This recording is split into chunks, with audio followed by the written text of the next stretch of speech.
By the turn of the 20th century, Hell's Kitchen in New York was notorious. The origins of the name were obscure, but by 1900, the neighbourhood on the west side of Manhattan, bordered by 34th Street to the south, 59th Street to the north, 8th Avenue to the east, and the Hudson River to the west, had become synonymous with urban crime and lawlessness. Having started as a largely African-American neighbourhood, Hell's Kitchen witnessed the arrival of large numbers of Irish and German emigrants in the 1850s. While the provenance of the moniker is murky, Hell's Kitchen got its tough reputation due to its close proximity to the Hudson River docks, where the first German and Irish immigrants found work, and some of whom eventually formed gangs in the 19th century. The writer Herbert Asprey referred to it as the most dangerous area on the American continent. Sensational as his style was, Asprey's description nevertheless gave voice to how many middle-class New Yorkers not only viewed the neighbourhood of Hell's Kitchen, but also the people who lived there. From stories they read in the press or accounts that filtered out into the posher parts of the city, Hell's Kitchen was considered the epitome of the worst aspects of New York life. The poor, corrupted by urban living. The words of the contemporary African-American preacher, Reverend Butler, who visited Hell's Kitchen and preached in the neighbourhood in the summer of 1905, articulated what were the common perceptions. Crowded into this section are the wicked of many nations. I walked with the policeman around the block, and he told me that 10,000 men and women lived in it. He said he'd been on the beat for 4 years, and he did not know a single honest man or good woman on it. To bolster this view, when people from the neighbourhood appeared in the press, the accounts seemed to reinforce these stereotypes. One story from the New York Times in September 1910 fully captured the numerous stereotypes of Hell's Kitchen at the turn of the 20th century. On September the 24th that year, the Times reported on a street quarrel between two homeless men, Charles Brennan and Thomas Mooney. The disagreement turned physical when Brennan tried to leave. Mooney first struck Brennan, knocking him to the ground, before producing a revolver. He then shot Charles Brennan through the head on the street in full public view. There were no police in the immediate vicinity. Two witnesses, Thomas Callahan and Thomas Cooney, ran to a nearby pier overlooking the Hudson River, where they found a patrolman, an individual named Delaney, and Thomas Mooney was subsequently charged with murder. Everything about the story confirmed the worst stereotypes people had about Hell's Kitchen. The fact that the killer and his victim were homeless was unsurprising. The area was impoverished. Equally unsurprising was the fact that the police were not on hand. Hell's Kitchen was lawless at the best of times. It also underscored that the natives of Hell's Kitchen were predominantly Irish. The victim, his killer, the policeman, and the two witnesses were, if their names were anything to go by, Irish, or at least of Irish descent. There is no question that the stereotypes this story reinforced, or the account of Reverend Butler, were not above basis. The largely, although not exclusively, Irish working-class neighbourhood was poor, offering some of the worst housing in a New York that was heavily overcrowded. In 1890, the journalist and reformer Jacob Riis, himself an immigrant from Denmark, reflected in his groundbreaking book How the Other Half Live, an expose on life in the tenements, which included Riis's original photographs. Today, 3/4 of its people live in the tenements, and the 19th century drift of the population to the cities is sending ever-increasing multitudes to crowd them. The 15,000 tenant houses that were the despair of the sanitarian in past generations have swelled into 37,000. Alongside this proliferate overcrowding, powerful criminal gangs, the Hell's Kitchen gang, the Guerrillas, the Parlour Mob, and the Gophers exerted control and influence over life in Hell's Kitchen, carving out and controlling their respective fiefdoms block by block. However, alongside such stereotypes, many of the residents of this neighbourhood lived quiet lives and saw their community in very different terms. They weren't all criminals, as Reverend Butler implied. Most laboured long days in poorly paid and often dangerous jobs in the area's slaughterhouses, factories and lumber yards. They then returned to squalid, overcrowded, cold-water flats, homes with poor walls, poor ventilation, antiquated fireproofing, and inadequate building enforcement of existing fire codes, and poor sanitation. Often 2 or more multi-family flats shared a single toilet, plus communal privy in a rear yard with children playing amidst the open sewage. The middle classes, in turn, moralised and pitied them, their hard lives. However, for many in Hell's Kitchen, far from being a sinkhole of vice, the neighbourhood and others like it across Lower Manhattan represented precisely the opposite: hope and opportunity. In the middle of April 1905, two young Irish women from a remote valley in County Donegal arrived in Hell's Kitchen to start a new life. Given where they had come from and what they had already experienced in life, the occasional violence and overcrowded conditions were far outweighed by the opportunities on offer.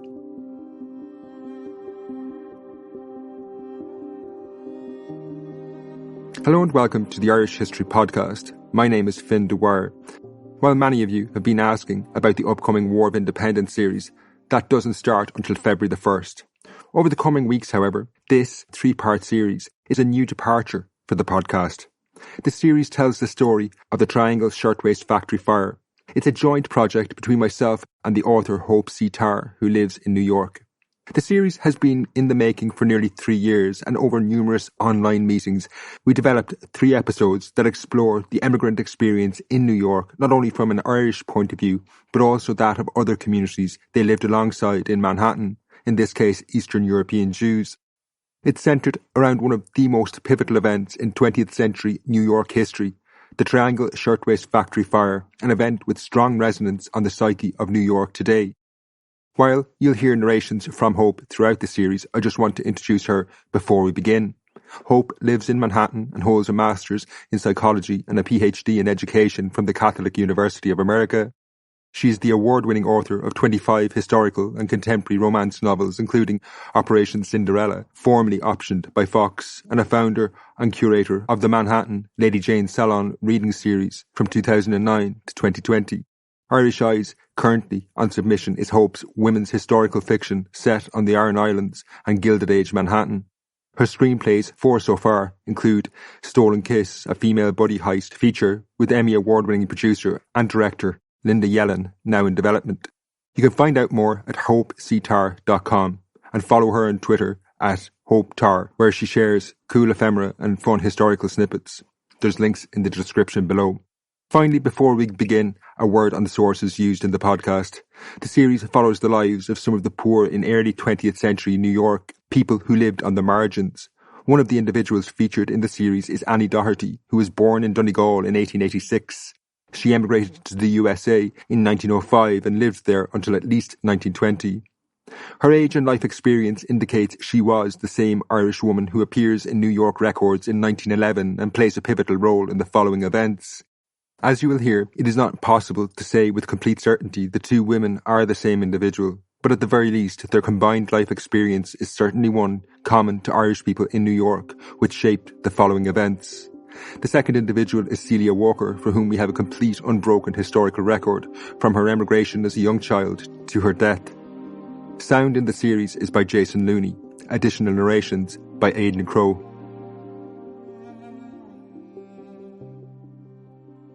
In April 1905, Annie and Mary Doherty stepped off the steamship the Columbia, arriving in the United States after a month-long sea voyage. It's difficult to appreciate how disorientating the smells, the sounds, and the sights of early 20th century New York were for two sisters who had probably never left their native Donegal before emigrating. To Annie and Mary, New York was a strange and alien place. The trafficked streets clogged with pedestrians, carriages and even the occasional motor car, the buildings tall and densely stacked, the overhead railway bridges for the elevated railway commuter trains blocking all but the sparest glimpses of sun and sky.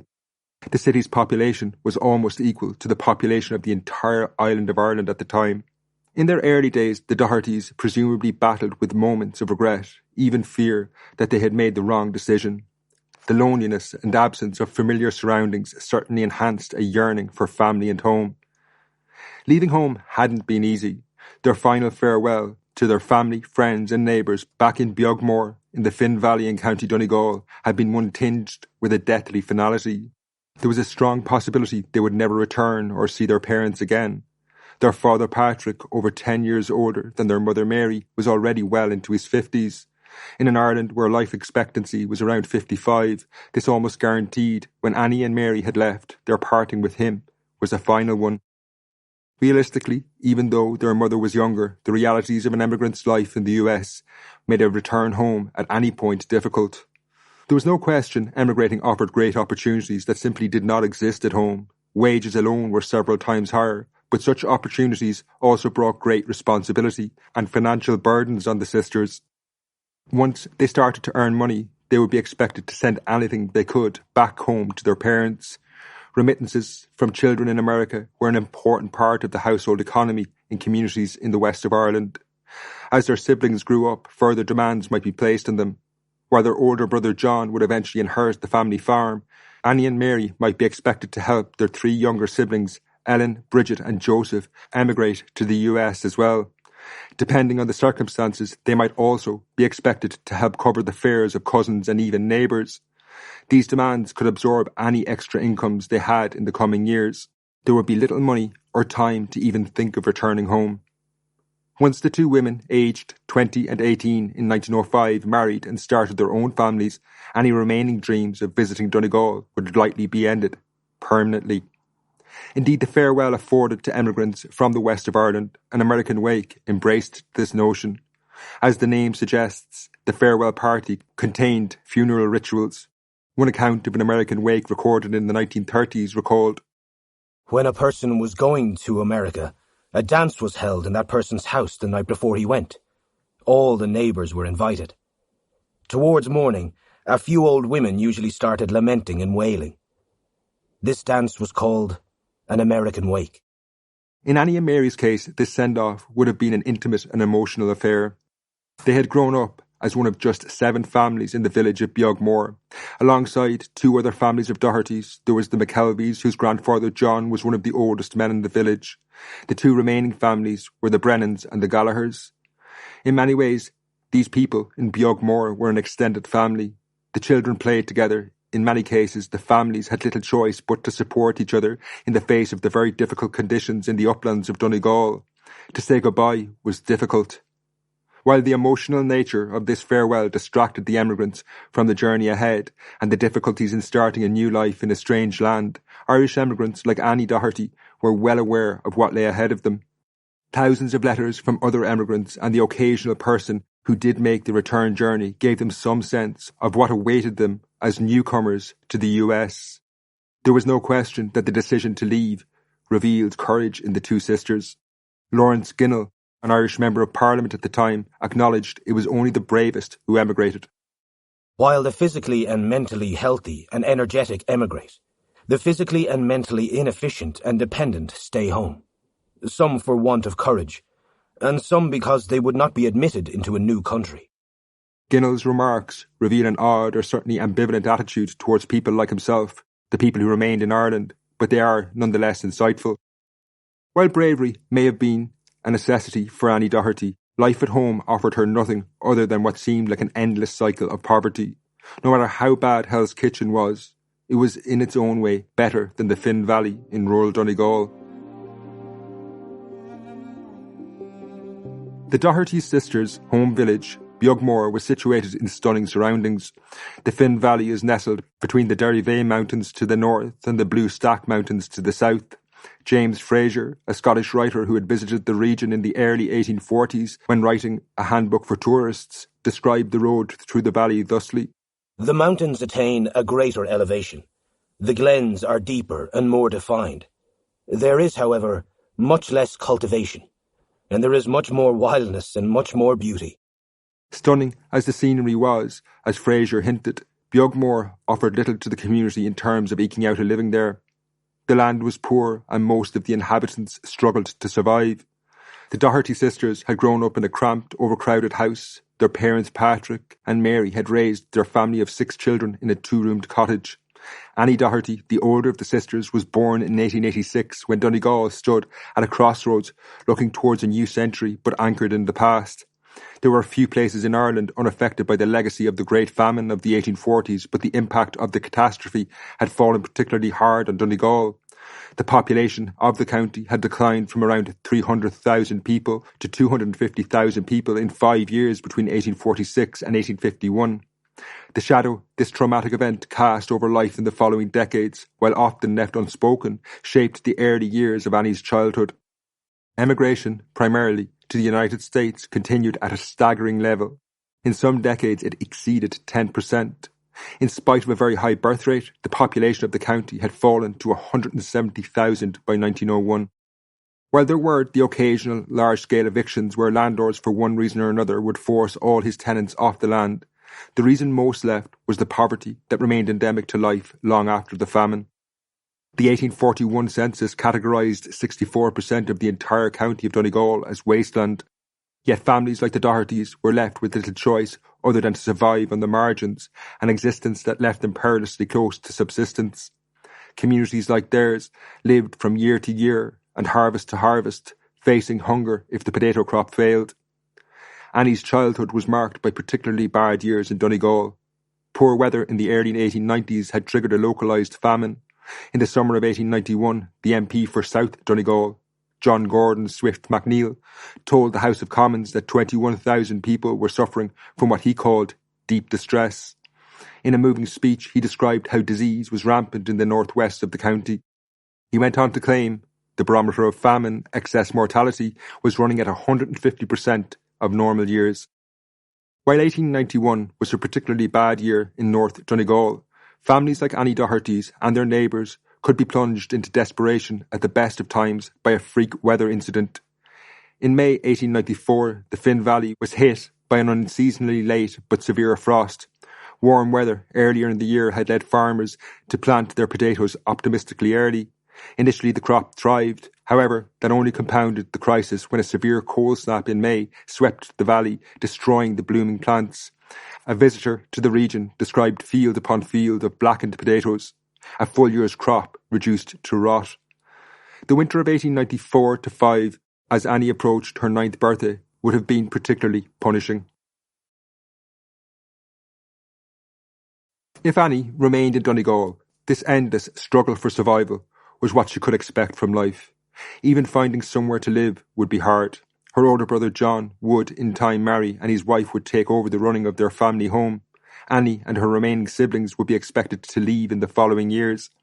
Marriage was a possibility. However, finding a husband locally represented yet another challenge. In each family, farms usually passed to the firstborn son, still living at home, meaning Annie could struggle to find a husband who would come into possession of land, essential to survival. Daunting though emigration was, in cases such as Annie and Mary's, it was often the best alternative. In many ways, Annie had been preparing for this transatlantic journey the whole of her life.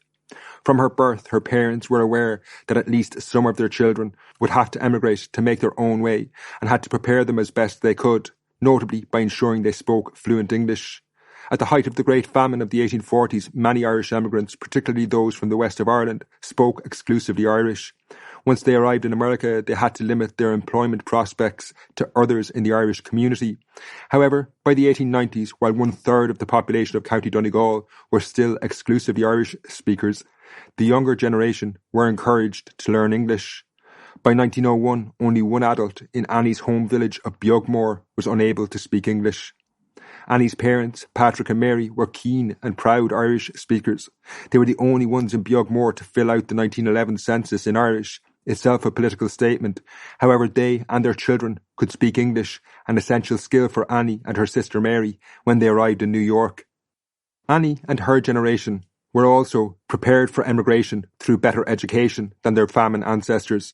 According to the 1901 census, both sisters could read and write, by then common, in Beagmore. Only 1/3 of the community, 13 of the 35 people, could not read, and they tended to be either the very young or those over 40. While fluency in English and their improved education gave the Doherty sisters advantages over other emigrants, Annie had yet another skill at her disposal. She had already learned a trade, one that she could utilise when she reached New York.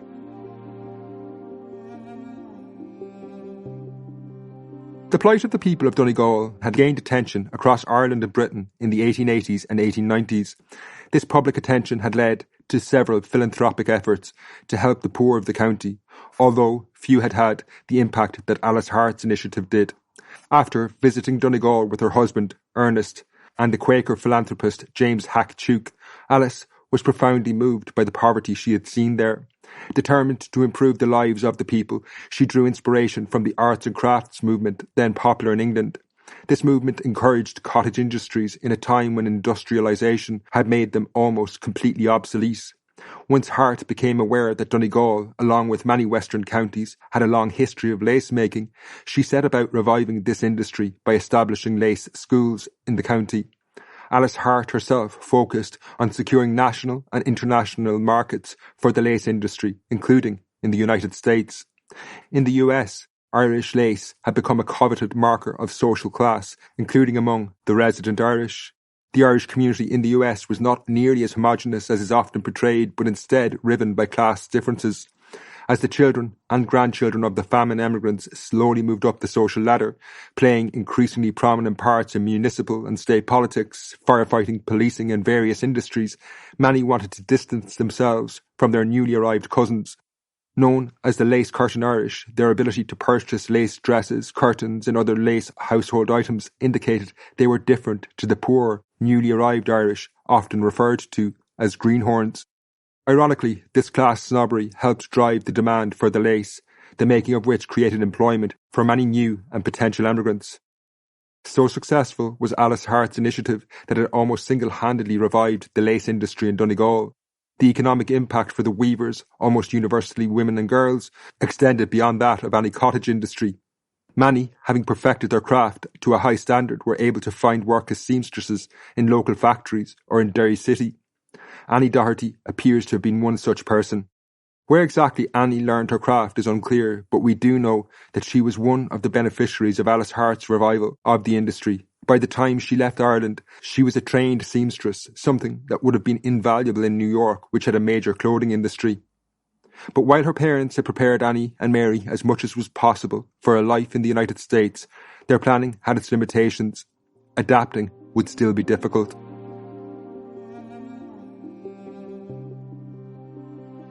One of the Doherty sisters' earliest homes in New York was a tenement at 331 West 50th Street in Hell's Kitchen. While they were used to cramped conditions of a kind, life on West 50th Street was very different. They shared this building with 19 other people, most of them strangers. Back in Beagmore, they could escape the cramped cottage for the vast open country of the valley and the surrounding hills. New York offered no such easy respite. Here the streets were always crowded, the barrage of sirens, horns, and hucksters enduring into the waning hours.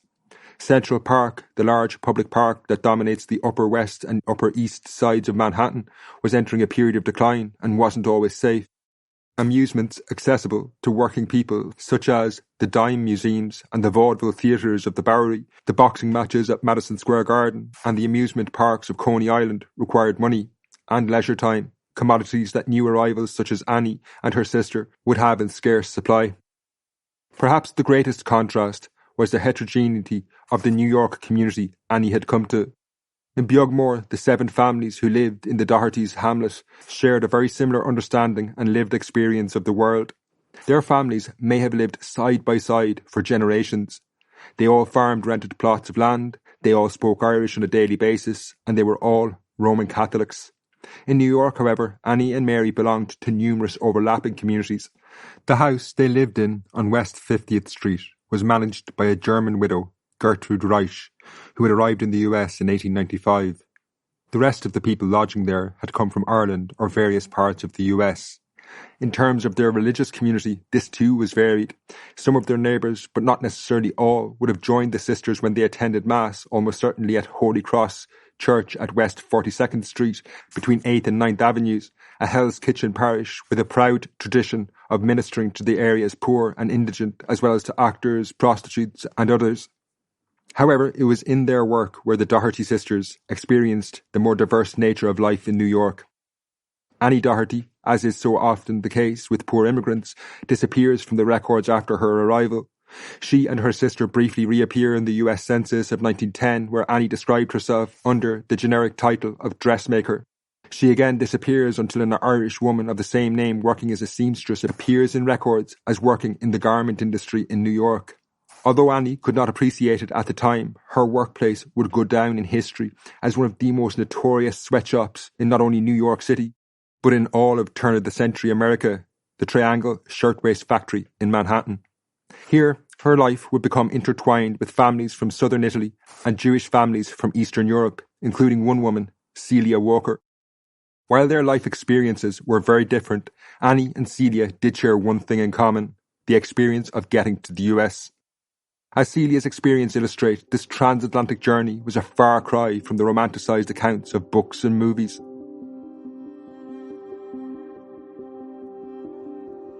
Celia Walker, like Annie, was an emigrant. However, her experience of life had been radically different. Celia was born in Przemysl in southwestern Poland, which was, in the late 19th century, part of the Austro-Hungarian Empire. The family's original surname was likely something akin to Woolwitz or Walczak, almost certainly altered to Walker at the shipping company office before departing Holland, as Walker is the name recorded on the ship's manifest when they left Europe in 1898. Celia's father, Abraham, had emigrated first, leaving Przemysl 2 years earlier before his family, around 1895. This decision to separate the family, while not an easy one, was typical. Many emigrants felt compelled to make hard sacrifices for the long-term benefit of their and their family's future. Once established on Stanton Street in the Lower East Side of New York City, Abraham, much like Irish emigrants, was the first link in chain migration. He worked hard and undoubtedly went without in order to save the $40 steerage passage needed to bring over his family, his wife Anna, 33, and their 4 children, Rosa, 11, Celia, Ursula, 7, Jacob, 9, and Israel, 2. The $40 sum didn't factor in the cost of getting to the port of Rotterdam, an overland journey of nearly 1,500 kilometres. Whether it was in the port of Derry in the case of the Doherty sisters or Rotterdam in the case of the Walkers, the experience of emigration was often an ordeal that could be both harrowing and at times degrading.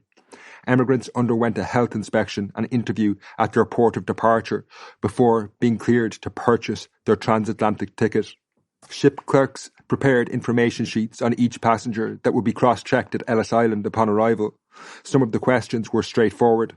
Others, such as whether or not the passenger had ever been in prison, a poorhouse, or suffered what was called crippling deformities, were deeply charged, as well as telling of the low regard in which poor passengers were held.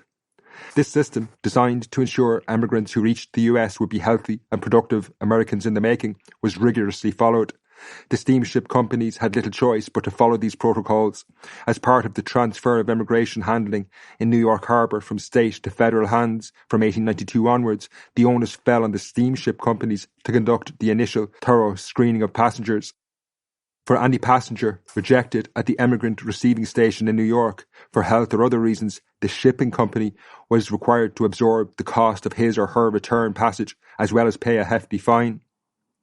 Once boarded, the journey for third-class or steerage passengers, so named because they were quartered in the lowest levels of the ship near the steering mechanisms, was often difficult.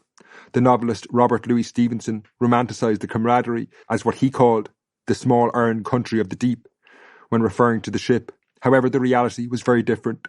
Whatever enthusiasm Celia or Annie had about emigrating would have been immediately dampened by the dank and crowded living conditions below the waterline.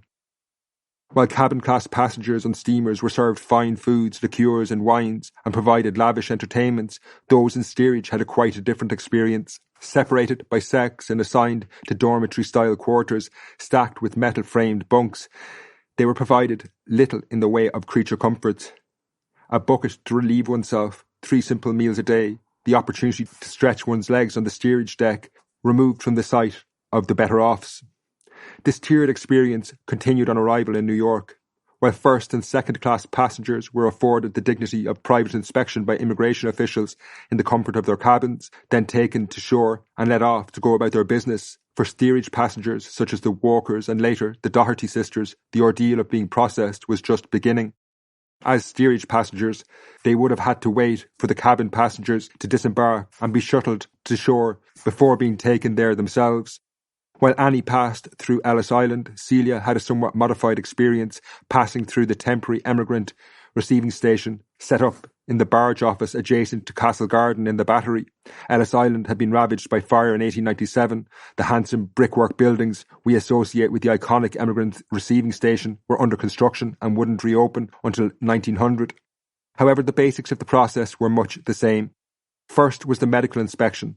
Doctors in white lab coats, stethoscopes ringing around their necks and holding clipboards and chalk stubs, observed the emigrants as they shuffled forward, making note of such things as shortness of breath or unusual gait, anything that might indicate illness.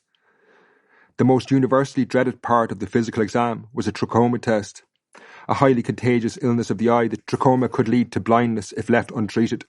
Emigrants, standing perfectly still, had each of their eyelids rolled back with a slender button-hook medical instrument and examined.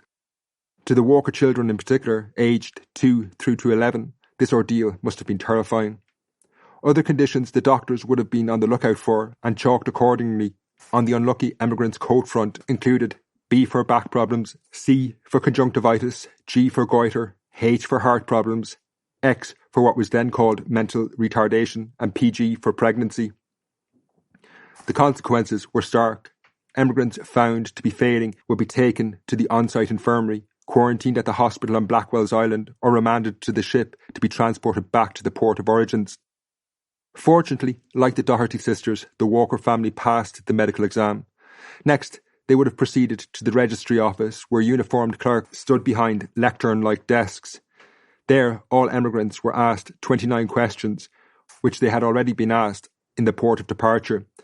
These were focused on the person's character and past. If the answers did not match those previously given, they could be refused entry.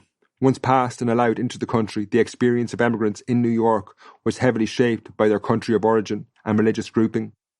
While Annie and her sister settled in Hell's Kitchen, a predominantly Irish Catholic neighbourhood, Celia's family settled in a tenement building at 292 Stanton Street between Allen and Orchard Streets in the Lower East Side, a neighbourhood of predominantly Eastern European Jews.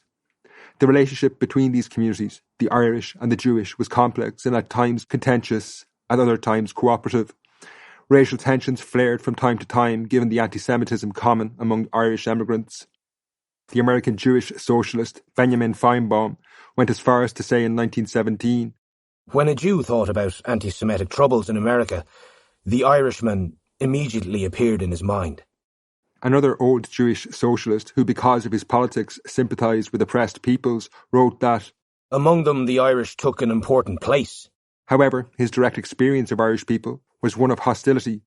He said, "From my first acquaintance with the Irish in this country, I have come across singular hostility. On each step I have felt that they, the Irish, hate us, that they cannot stand us." However, this bigotry blurred in the face of shared goals and aligned interests, not least in the sphere of politics. By the late 19th century, Tammany Hall, the Irish political machine that ran democratic politics in New York City, was adjusting to meet the changing demographics in the city, most notably the influx of non-Irish emigrants. By the 1870s, a majority of new emigrants came from Eastern Europe and Southern Italy, not Ireland, and Tammany bosses looked to these votes to maintain their power. Tammany's chief boss, Charlie Murphy, and his successors recognised that the continued vitality, indeed survival, of what they called their grand old machine depended on broadening its membership beyond the traditional Irish base. However, for Annie Doherty and Celia Walker, the point of interaction wasn't in the political meeting hall, but on a shop floor. By 1911, the two women were working in the Triangle Shirtwaist Factory as it was about to take centre stage in US politics, galvanising workplace reform for decades to come.